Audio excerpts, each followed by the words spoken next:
Hello दोस्तों, स्वागत है आप सभी का एग्जाम बी में। दोस्तों, हम आपके लिए एक नई सीरीज लेकर आए हैं फॉर नाबार्ड 2021। दोस्तों, इस सीरीज में आपको डेली एक वीडियो मिलेगी for your prelims related subjects. तो प्रीलिम्स के 7 सब्जेक्ट्स के लिए हम डेली आपके लिए एक वीडियो लाएंगे और ये हम पूरे आपके एग्जाम होने तक करेंगे, क्योंकि बहुत जल्द ही ये एग्जाम होने वाला है, इसका नोटिफिकेशन आने वाला है। तो आपको तैयारी अभी से शुरू करनी है।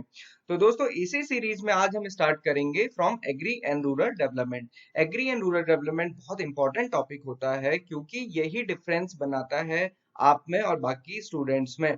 क्योंकि बाकी जो क्वांट्स, रीजनिंग, इंग्लिश एंड जीए है वो सभी इक्वल लेवल में पढ़ते हैं, but agriculture and rural development में थोड़ा बहुत वेरिएशन हो जाता है, क्योंकि आप में से maximum student non agree background के होंगे। तो उनके लिए मैं आपको बताऊंगा कि कैसे आप अपनी प्रिपरेशन स्ट्रेटजाइज करें। ऑल्दो हमने अपनी प्रीवियस वीडियोस में भी ये डिस्कस किया है कि आपको कैसे तैयारी करनी है, बट यहाँ पे मैं जस्ट आपको इस टॉपिक के कंटेक्स्ट में बताऊंगा कि आपको बहुत मोटी बुक्स पढ़ने से ज्यादा फायदा एग्रीकल्चर प्रोडक्शन एस्टिमेट्स या फिर पीआईबी या फिर करंट अफेयर्स पढ़ने से होगा। ऑल्दो हमारे 7 से 8 या 10 से 12 क्वेश्चन तक हम मान सकते हैं कि कंसेप्चुअल एग्रीकल्चर के आएंगे, जिसके लिए आपको एग्रीकल्चर पढ़ना ही पड़ेगा, बट मैक्सिमम पार्ट जो होगा वो आपका करंट अफेयर्स रिलेटेड होगा। तो उसके लिए पीआई भी एक बहुत बड़ा इंपॉर्टेंट सोर्स है, और उसमें भी मैं आपको बताऊं, जो अभी मैंने आज ये टॉपिक से स्टार्टिंग की है, ये इतना ज्यादा इंपॉर्टेंट टॉपिक है कि इससे 2 से 3 क्वेश्चन आपको हर साल पेपर में देखने के लिए मिलेंगे। लास्ट टाइम मैंने जो वीडियोस बनाई थी जिसमें हमने करंट अफेयर्स कैसे पढ़ने डिस्कस किया था, उसमें भी मैंने आपको बताया था जो डेटा रिलेटेड क्वेश्चंस आए थे उसमें से 2 क्वेश्चंस तो डायरेक्ट डेटा से रिलेटेड थे। पहला क्वेश्चन था उसमें, according to the first food grain advance, कितना फूड ग्रेन एडवांस है खरीफ सीजन का। दूसरा था कि according to the third production estimate, horticulture का कितना एस्टिमेट है। क्योंकि उस समय ये एग्जाम फरवरी में हुआ था, 24 ऑफ फरवरी को हुआ था, तो उस समय केवल पहला एस्टिमेट ही आया हुआ था और उसी से क्वेश्चन पूछ लिया गया था। हॉर्टिकल्चर का थर्ड एडवांस एस्टिमेट आ चुका था, तो उससे थर्ड एडवांस एस्टिमेट से क्वेश्चन पूछ लिया गया था। इससे पहले की साल की अगर हम बात करें 2019 में जून 14 को आपका नाबार्ड का प्रीलिम्स का एग्जाम हुआ था, और 3 जून को थर्ड एडवांस एस्टिमेट आया हुआ था फूड ग्रेन का, और उसी से क्वेश्चन पूछा गया था कि total food grain advance estimate according to third कितना है।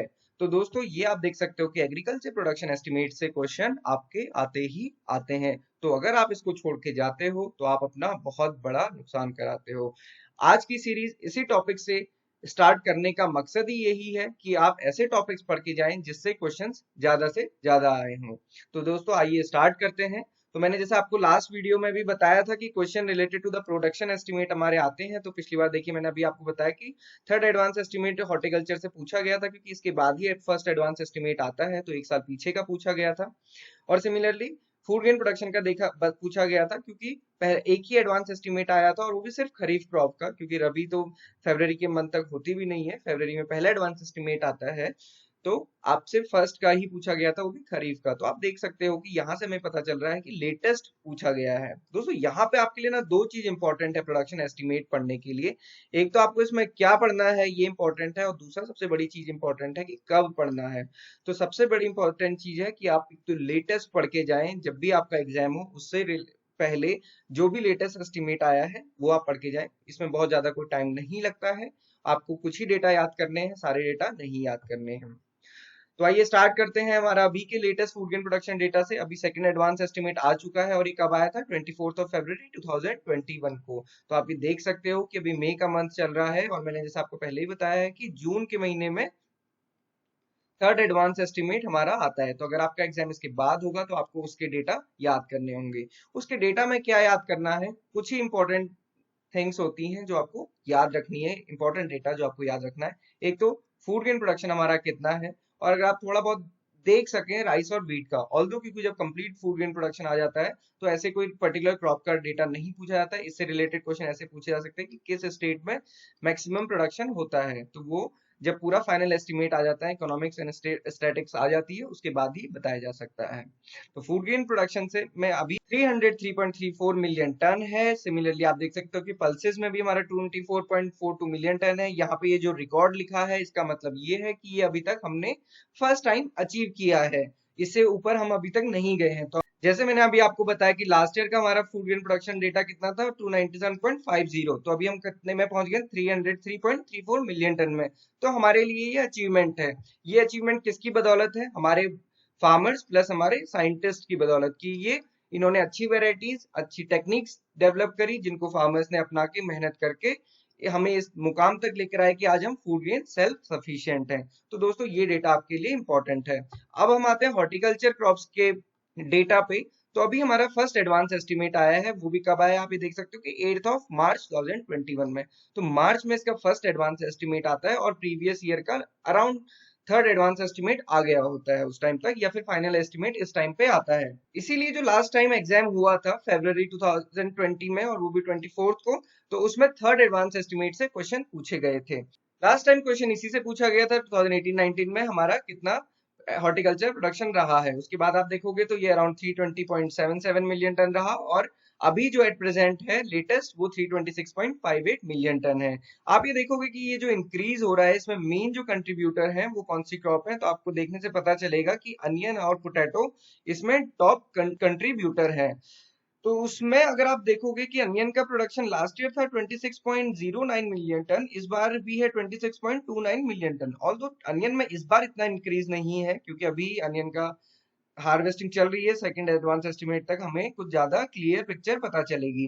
पोटैटो का अगर आप देखोगे तो 48.56 मिलियन टन है, और इस बार कितना है 53.11 मिलियन टन। तो अराउंड 5 मिलियन टन इंक्रीज सिर्फ किस एक क्रॉप में है, वो भी पोटैटो में। तो आप देख सकते हो कि टोमेटो, अनियन और पोटैटो जो ये बल्कि क्रॉप्स होती हैं ये बहुत ज्यादा कंट्रीब्यूट करती हैं, इसीलिए इसका प्रोडक्शन भी हॉर्टिकल्चर प्रोडक्शन का हमें ज्यादा दिखता है। दोस्तों आगे बढ़ने से पहले मैं आप सभी को बताना चाहूंगा कि अगर आपने नाबार्ड ग्रेड ए की तैयारी नहीं शुरू की है तो आप अभी से शुरू करें। एग्जाम नोटिफिकेशन का इंतजार ना करें, क्योंकि उसके बाद आपको बहुत ज्यादा टाइम नहीं मिलेगा। हम अपने नए बैच स्टार्ट करने वाले हैं 1 जून 2021 से, तो आज ही एनरोल करें और अपनी तैयारी शुरू कर दें। कोई भी क्वेरी है तो हमसे जरूर कॉन्टेक्ट करें। हमारे कोर्स को लेने में आपको सबसे अच्छा फायदा ये होगा कि आपको यहाँ पे मिलेंगे लाइव सेशंस जो यूनिक हैं, और जिसमें आपको हर सब्जेक्ट की एक्सपर्ट फैकल्टी से अपने डायरेक्ट डाउट क्लियर करने का मौका मिलेगा। तो दोस्तों बिना टाइम वेस्ट किए आज ही एनरोल करें और अपनी तैयारी स्टार्ट करें। अब हम दूसरे टाइप का क्वेश्चन देखते हैं कि जो थोड़ा सा रेयर होता है बट ये पूछा गया था। ये सेकंड टाइप का क्वेश्चन है, प्रोडक्शन एस्टिमेट के अकॉर्डिंग ही है कि हमको ये अरेंज करना है decreasing order of their production.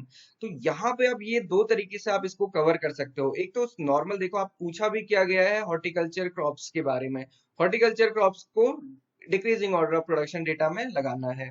दो तरीके से आप इसको लगा सकते हो, या तो आपको पता हो कि किस क्रॉप्स का, जो इसमें दिए हुए हैं डिफरेंट टाइप ऑफ क्रॉप्स, उनका वॉल्यूम कैसा होता है, आप थोड़ा सा अपना माइंड यूज करके उसको अरेंज कर सकते हो। या फिर दूसरा कि आपको प्रोडक्शन डेटा पता हो। तो ये होना तो बहुत मुश्किल है, प्रोडक्शन डेटा वो भी सारे ही टाइप्स का याद करना, वो भी हॉर्टिकल्चर के अंडर में वाकई में डिफिकल्ट होता है। तो आप अगर वॉल्यूम थोड़ा बहुत देखें या थोड़ा सा आप प्रोडक्शन एस्टिमेट को अच्छे से पढ़ें तो आप इसको कर पाएंगे। तो यहाँ पे जो सबसे कंफ्यूजिंग होता है वो फ्रूट्स एंड वेजिटेबल्स में ही होता है। बाकी तो सब का वॉल्यूम बहुत कम होता है as compare to fruit and vegetables, but यहाँ पे हमें डाउट हो जाता है कि फ्रूट ज्यादा कल्टीवेट होते हैं कि वेजिटेबल्स। तो यहाँ पे मैं आपको बता दूं कि वेजिटेबल्स का वॉल्यूम बहुत ज्यादा होता है, और उसमें तीन जो मेन कंट्रीब्यूटर हैं वो टोमेटो, अनियन और पोटैटो ही हैं।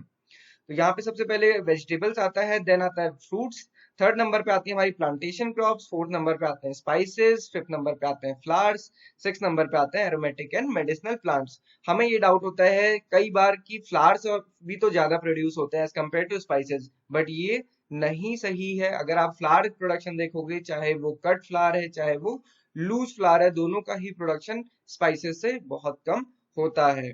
तो यहाँ पे अगर आप ये अपने माइंड में पिक्चर बनाएं कि वेजिटेबल सबसे ज्यादा बल्की है, सबसे ज्यादा प्रोडक्शन उसका होता है, देन फ्रूट्स का, देन थर्ड नंबर पे हमारी प्लांटेशन क्रॉप्स का, देन फोर्थ में स्पाइसेस, फ्लावर, और सबसे कम एरोमेटिक एंड मेडिसिनल प्लांट्स का। आपकी कोई भी क्वेरी होगी तो आप हमें लिख के जरूर भेजें। ठीक है, एक तो तरीका था कि आपने वॉल्यूम वाला कंसेप्ट अपने माइंड में बना लिया। दूसरा है कि आप डेटा वाइज देख सकते हो। तो आप यहाँ पे देख सकते हो कि फ्रूट का जो प्रोडक्शन डेटा है अप्रोक्सीमेटली 1 लाख, ये 1000 टन्स में है। सिमिलरली वेजिटेबल का 1.89 है लाख में।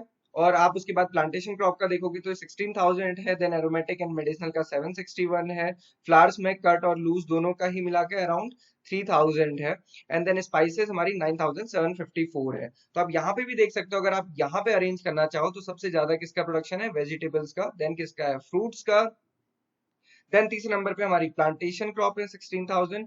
देन उसके बाद हमारे स्पाइसेस हैं, देन हमारे फ्लावर्स, और सबसे लास्ट में सबसे कम एरोमेटिक एंड मेडिसिनल प्लांट्स। तो आप इसको इस टाइप से भी अरेंज कर सकते हो। तो कहने का मतलब ये है कि प्रोडक्शन डेटा हमारे लिए बहुत इंपॉर्टेंट होता है, उसको एक कम से कम सरसरी निगाहों से देखना भी जरूरी है। आपको ये डेटा याद नहीं भी होते, बट ये किसी भी फॉर्म में पूछे जा सकते हैं। कुछ क्वेश्चंस ये भी पूछे जाते हैं कि कौन सा क्रॉप कौन से स्टेट में ज्यादा होती है, तो उस टाइप के डेटा भी पूछे जाते हैं। अब हम आते हैं कुछ facts related to the food grain advances, जो कि अभी बहुत लेटेस्ट हैं। अगर आप रेगुलर पीआईबी पढ़ते हो तो आपको ये जरूर पता होंगे, अदरवाइज आपको ये पढ़ने चाहिए और ये आपके एग्जाम के लिए इंपॉर्टेंट हैं। तो अगर आप अभी सेकंड एडवांस एस्टिमेट जिसकी हम बात कर रहे हैं उसके अकॉर्डिंग देखोगे तो 303.34 मिलियन टन हमारा फूड ग्रेन एडवांस एस्टिमेट है, जो कि लास्ट ईयर के कंपैरिजन में 1.96% हायर है। लास्ट टाइम हमारा फाइनल एडवांस एस्टिमेट के अकॉर्डिंग कितना था, 297.50 मिलियन टन, तो उसमें हमने काफी बढ़ोतरी की हुई है। सिमिलरली पल्सेज एंड ऑयलसीड में भी हमने इंक्रीज किया है, और सबसे बड़ा इंक्रीज अगर आप देखोगे तो जीडीपी पे हमने 17.8%, जो कि 2019-20 में थी, वहां से हम कहां पहुंच चुके हैं 19.9% in 2020 and 21 as per economic survey 2020 and 21। हालांकि इसमें दो ब्रॉड रीजंस हैं। एक रीजन तो ये भी है कि लॉकडाउन की वजह से सारी ही एक्टिविटीज हैम्पर हुई थी, बट एक एग्रीकल्चर ही ऐसा था जिसमें कोई दिक्कत नहीं हुई थी। और दूसरा ये रीजन है कि हमारा जो प्रोडक्शन है वो काफी ज्यादा बढ़ गया है as compare to previous year. तो ये दोनों ही इसमें अपना अपना रोल प्ले करते हैं प्रोडक्शन का। तो आप देखोगे कि जीडीपी हमारी एग्रीकल्चर में भी बढ़ती जा रही है। देन जो सबसे इंपॉर्टेंट है ये आपके लिए इस साल के एग्जाम के लिए, वो है हायर प्रोडक्शन टारगेट सेट किए गए हैं। लास्ट ईयर के जो प्रोडक्शन टारगेट थे वो थे 301.92 मिलियन टन, और जो अभी इस साल के लिए, इस साल कहने का मतलब है 2021 और 22 के लिए प्रोडक्शन टारगेट जो सेट किए हैं वो 307 मिलियन टन किए गए हैं। ये जो टारगेट थे ये 2020 एंड 21 के थे, जिसको हम सेकंड एडवांस एस्टिमेट में ही सरपास कर चुके। आप लोगों को ये ध्यान में रखना है कि जो हमारा प्रोडक्शन टारगेट्स हैं वो 307 मिलियन टन हैं, और सेकंड एडवांस एस्टिमेट के अचीवमेंट्स मैंने आपको बता ही दिए हैं। तो इस टाइप की जानकारी आप पीआईबी से रेगुलर लेते रहें, बस इतना ही पढ़ना है, इससे आपके 2 से 3 क्वेश्चन जरूर आएंगे। और साथ ही आप ये पढ़ सकते हो कि गवर्नमेंट ऑफ इंडिया किस एरिया में, एग्रीकल्चर के किस एरिया में अपनी प्रायोरिटीज को सेट कर रही है। तो अगर आप पीआईबी रेगुलरली देखोगे तो government oil seeds, pulses and food grains, तो ये गवर्नमेंट का मेन एम है ही। तो ऑयल सीड्स एंड पल्सेस में भी बहुत ज्यादा वर्क कर रही है। मेन रीजन क्या है कि हमको दोनों ही इंपोर्ट करने पड़ते हैं अभी भी अपनी रिक्वायरमेंट पूरी करने के लिए। तो इंपोर्ट्स को घटा के हम अपने में सेल्फ सफिशिएंट हो सके, तो गवर्नमेंट उसके लिए वेरियस कदम उठा रही है। ऑल्दो ये डेटा आपको पढ़ना इंपॉर्टेंट नहीं है क्योंकि ये डेटा याद नहीं हो सकते, बट आप एक्चुअली इसको पढ़ के एक बार जाएं तो आपको पता चलेगा कि हम एग्रीकल्चर में किस क्षेत्र में कितना कर पा रहे हैं। आपकी कोई भी क्वेरी है, कोई भी डाउट है, हमें लिख के जरूर भेजें।